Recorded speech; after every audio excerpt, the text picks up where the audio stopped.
علیکم ورحمۃ اللہ وبرکاتہ۔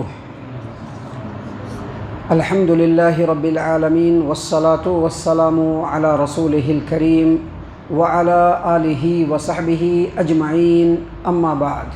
عن انس بن مالک رضی اللہ عنہ قال کان رسول اللہ صلی اللہ علیہ وسلم یفطر علی رطبات قبل ان یصلی فإن لم تكن رطبات فعلى تمرات فإن لم تكن حصوات من ماء، رواه ابو داود فی سننہ فی کتاب الصیام۔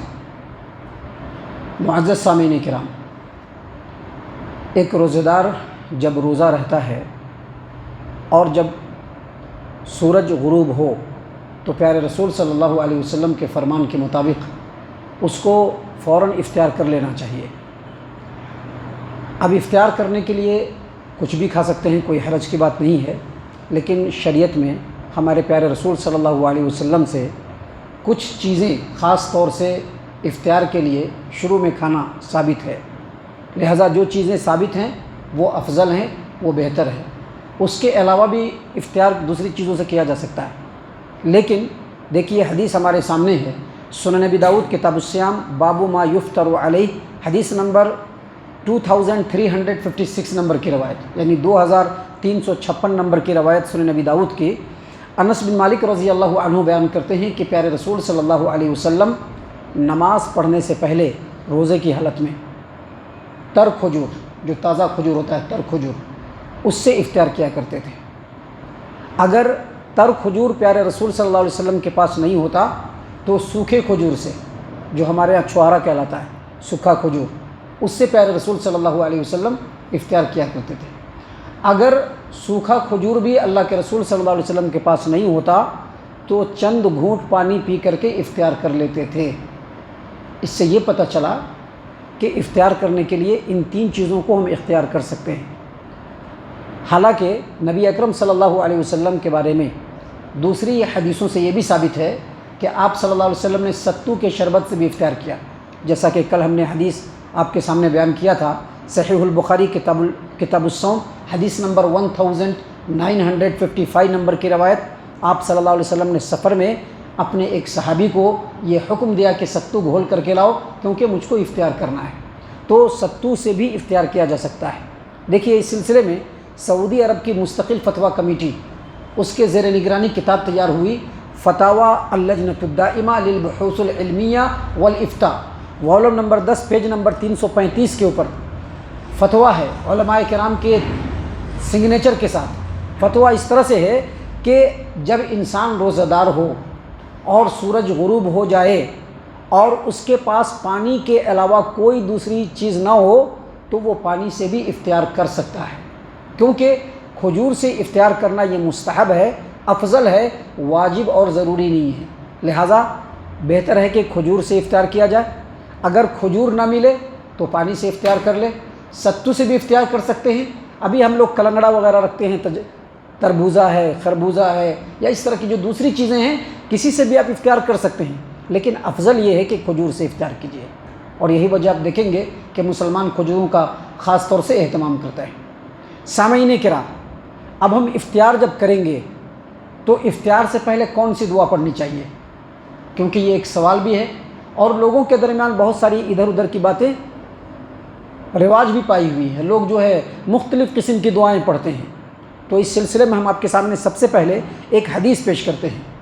حدیث ہے سنن ابی داؤد کتاب الصیام باب القول عند الافطار، حدیث نمبر 2358۔ سب سے پہلے ہم حدیث کی سند بیان کرتے ہیں۔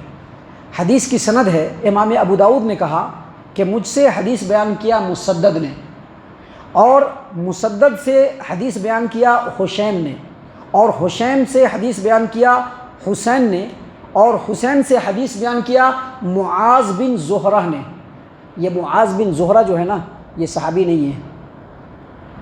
صحابی اس کو کہتے ہیں جنہوں نے ایمان کی حالت میں پیارے رسول صلی اللہ علیہ وسلم کو دیکھا ہو، آپ صلی اللہ علیہ وسلم کے ساتھ رہے ہوں، اور تابعی کہتے ہیں ان لوگوں کو جنہوں نے ایمان کی حالت میں صحابہ کو دیکھا ہو، اللہ کے رسول صلی اللہ علیہ وسلم کو نہیں دیکھا ہو۔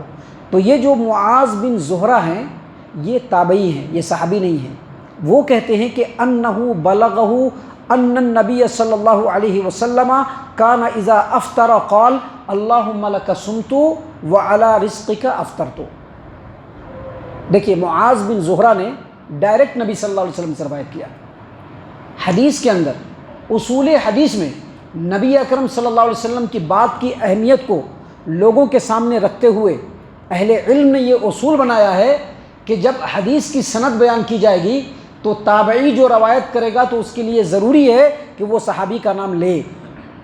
اگر وہ صحابی کا نام نہیں لیتا ہے تو وہ حدیث کی اصطلاح میں صحیح حدیث نہیں مانی جاتی ہے، مرسل حدیث مانی جاتی ہے۔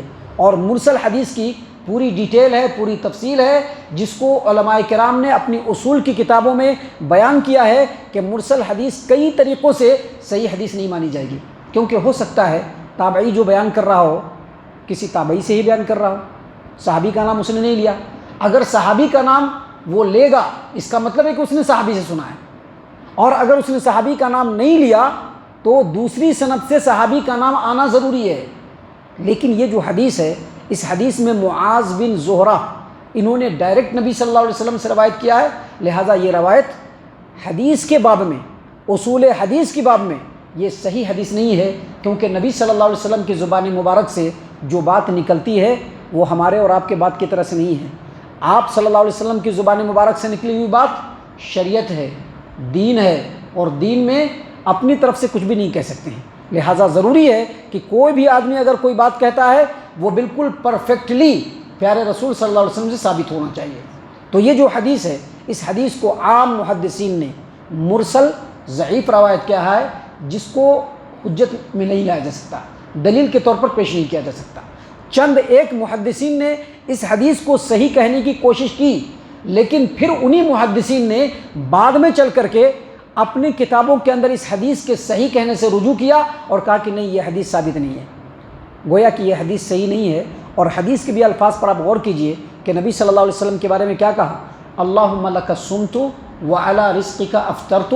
جب پیارے رسول صلی اللہ علیہ وسلم افطاری کہتے تھے تو یہ دعا پڑھتے تھے۔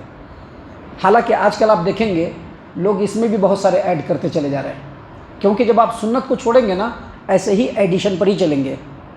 سنت کو پکڑیں گے تو خالص دودھ ملے گا جس میں کسی بھی طرح کی کوئی مکسنگ نہیں ہوگی۔ آپ آج کل دیکھیں گے مسجدوں کے اندر لوگ باضابطہ افطاری کی دعا پڑھواتے ہیں، اور کیا پڑھواتے ہیں، اللہم لک صمت وبک آمنت وعلیک توکلت وعلی رزقک افطرت وتقبل منی۔ یہاں پر دیکھیے ضعیف روایت میں کتنا ثابت ہے، اللہم لک صمت وعلی رزقک افطرت، بس اتنا ہی ثابت ہے، لیکن پھر بھی یہ ضعیف روایت ہے، صحیح روایت نہیں ہے۔ اس حدیث کے اوپر عمل نہیں کیا جائے گا، لیکن اس حدیث کو بنیاد بنا کر کے لوگوں نے مزید باتوں کو اپنی طرف سے ایڈ کر دیا۔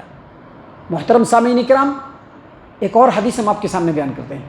حدیث ہے سنن ابی داؤد کی، اور بالکل صحیح سند سے روایت ہے۔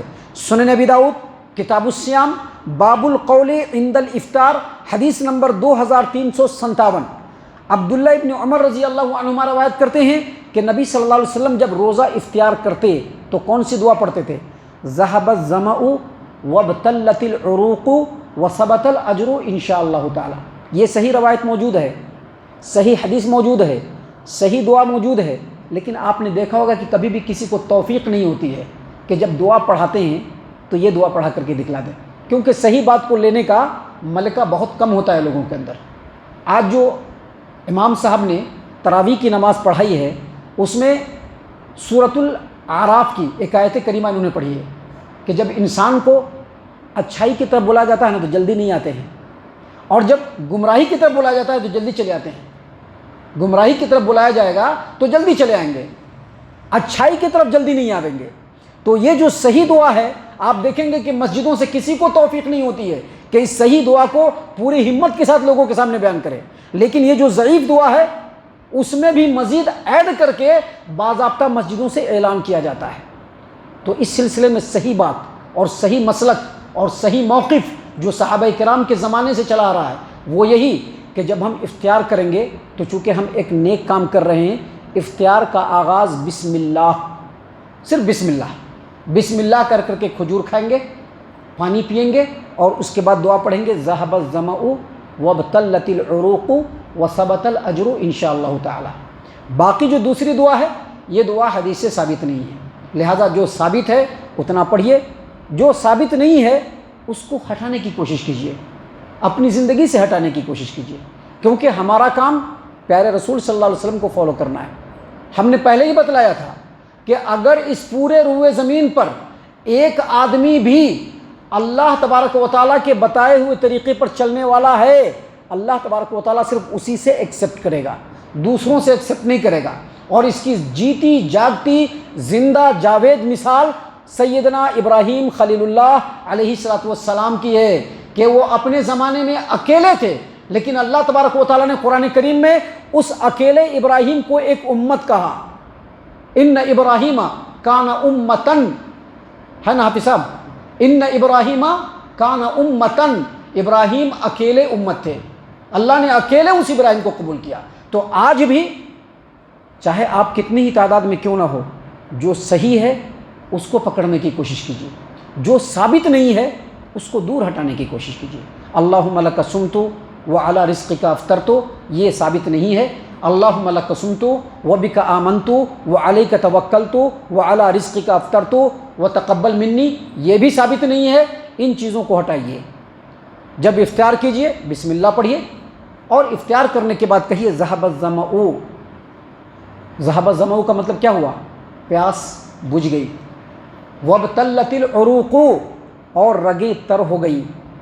وثبت الاجر انشاءاللہ تعالی، اور روزے کا اجر ثابت ہو گیا اگر اللہ تبارک و تعالیٰ نے چاہا۔ دیکھیے کتنی پیاری دعا ہے، کتنی اچھی دعا ہے، اور حدیث سے ثابت ہے، صحیح سند سے ثابت ہے، صحابہ کرام سے ثابت ہے، محدث سے لے کر کے صحابہ تک جتنے بھی راوی کے اندر جتنے بھی راوی ہیں سب کے سب بالکل پرفیکٹ راوی ہیں، انہوں نے اس دعا کو ثابت کیا ہے نبی صلی اللہ علیہ وسلم سے۔ لہذا بسم اللہ پڑھ کر کے افطار کیجئے، اور افطار کرنے کے بعد پڑھیے ذہب الظمأ وابتلت العروق وثبت الاجر انشاءاللہ تعالی۔ سامعین کرام، یہ سب باتیں ہیں جو ہم اس لیے پیش کر رہے ہیں تاکہ ہم لوگوں کا تعلق ڈائریکٹ اللہ کے رسول صلی اللہ علیہ وسلم کی تعلیمات سے جڑے، کیونکہ ہم لوگ نبی صلی اللہ علیہ وسلم کی تعلیمات پر عمل کرنے کے ہی پابند ہیں، دوسرے کسی چیز کے پابند نہیں ہیں۔ اللہ تعالیٰ سے ہم دعا کرتے ہیں کہ اللہ تبارک و تعالیٰ ہم تمام کو ان تمام باتوں کے اوپر خوب غور و فکر اور تدبر کرنے کے ساتھ ساتھ ان باتوں کے اوپر عمل کرنے کی بھی توفیق عنایت فرمائے، آمین۔